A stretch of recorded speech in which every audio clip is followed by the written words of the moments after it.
এক মিনিট মাইকটা একটু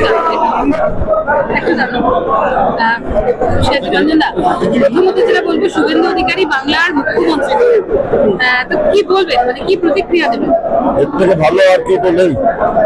এখন যা হয়ে গেছে, শ্মশান ভূমি করে দিয়েছে বাংলাকে।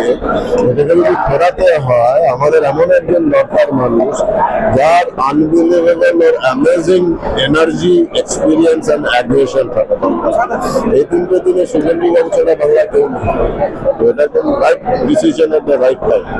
আপনার নির্বাচনী প্রচারে আমরা যখন গিয়েছিলাম, আপনি বলেছিলেন যে আপনি প্রধান কাজ হচ্ছে আপনার বাংলা মাকে ক্যান্সার মুক্ত করতে।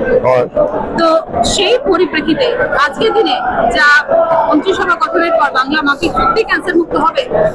আমি তো 100% আমরা বিশ্বাস করি, করে দেখাবো। আমরা কোনো পাকা প্রতিশ্রুতি দিই না, বলেছি যখন হবে বাংলা ক্যান্সার মুক্ত হবে, করে দেখাবো।